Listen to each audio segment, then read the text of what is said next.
So with all the holidays lately, I really found myself kind of short for time for this episode. So for this one, I really decided just to take my time with the small details and work on really exaggerating some of the little things. So to start, I took a little piece of the scrap phone I had from another project and began to create walls that would go around that. Being sure to take my utility knife and just make multiple passes to really get a nice clean cut. After that, I just hot glued each of those in place, making sure that the bottom edge lined up snugly against that bottom row, and also leaving a little bit of a gap or 90-degree corner in each of those so I could put a pillar in there later. So once those were all put together, I was able to start working on each of those posts for the corners. Now to do that, I just took a little bit of some offcuts from some scrap and just cut them so that they'd fit in there with a little bit of a lip hanging over each of those sides, just to add some more depth and contrast to this build. So taking my wire brush and just adding some wood texture to each of these posts. Those were all done, and then I could start working on the ones that are going to outline the roof there. So hot glue each of those in place, making sure that they line up with those posts evenly, and also keep all of that hot glue towards the inside. Just because you really don't want to have to deal with trying to either cut off that hot glue that sticks out of your build or try to paint over it once it's been dried, especially with acrylic paints that really don't like to stick. Now once those were all in place, I was able to start on the roof, and to do that I just measured up to the height that I wanted that roof to be at the peak, and then measured the bottom just to match each of the edges of those posts at the bottom, and then trimmed them out, made 2 of them, and hot glued them in place. So once I was done with that, I was able to just measure the gap between the peaks and the bottom, how tall it was, and then just cut out each of those panels for the roof. Now after they were hot glued, I was able just to glue those in place and then go through and trim around the edges just to ensure that it's a nice even fit and makes it look straight. So for this project, I didn't use a hot wire or anything. It was all with the utility knife, so some of these lines aren't straight, but I was able to work around that and then just frame out the building to hide any of those imperfections and details. Now for the roof pieces, I just take some of the thin scrap and about a board size and then just trim each of those angles to make sure that they line up straight at the top and also flush against that middle layer of wood around the top roof section there.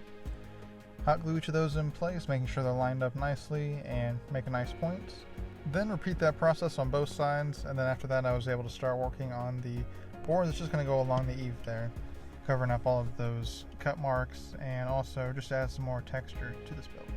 I found this project to really be a lot of fun. It was really a neat way for me to use up a bunch of the scrap I had laying around from other projects, but also really practice on some of these wood details, as well as doing some of the more mossy bits at the end that I really do enjoy. So if there's any kind of projects that you're hesitant about or just want something to build that's pretty quick and easy for your table, whatever it is, whatever kind of game you're playing, I would recommend doing something similar to this, or your own style. Do what you like, do what you enjoy, and just work on practicing some of these things that maybe don't come as naturally or easy to you, just for the experience.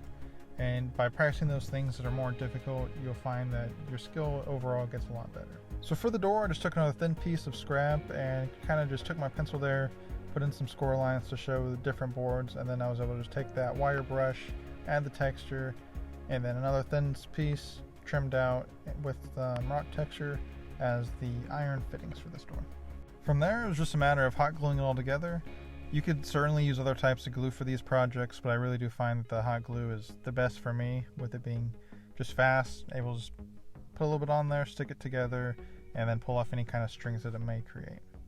Now for the roof, I just kind of took another board piece, trimmed out that corner to make sure it fit flushly up at the top there,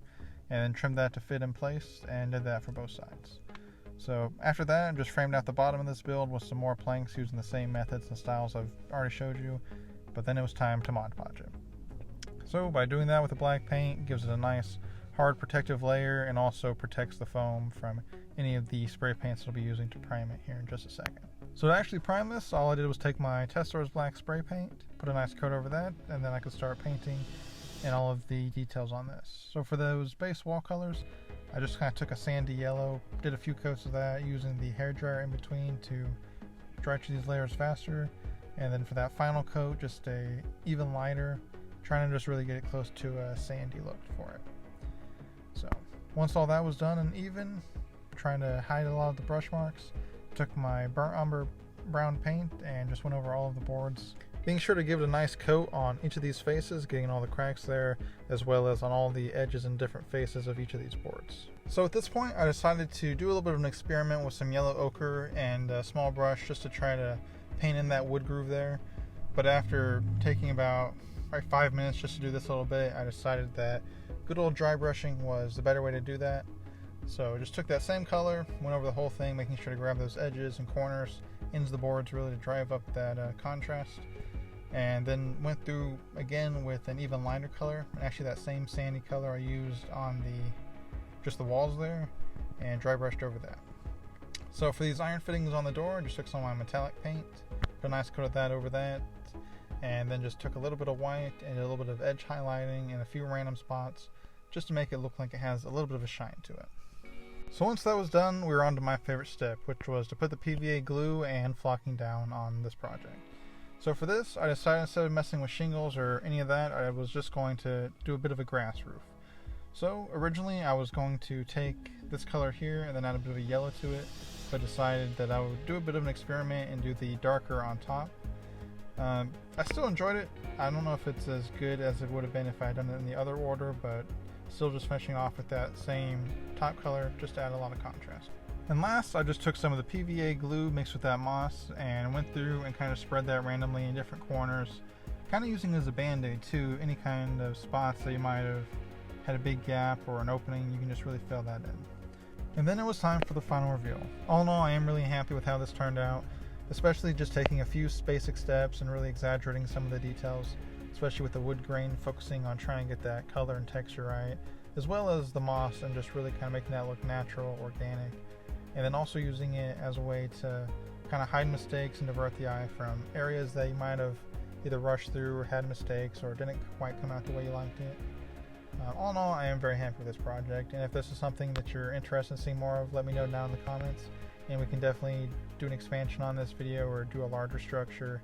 And if you did enjoy this video, then you should definitely check out this video, which YouTube recommends for you.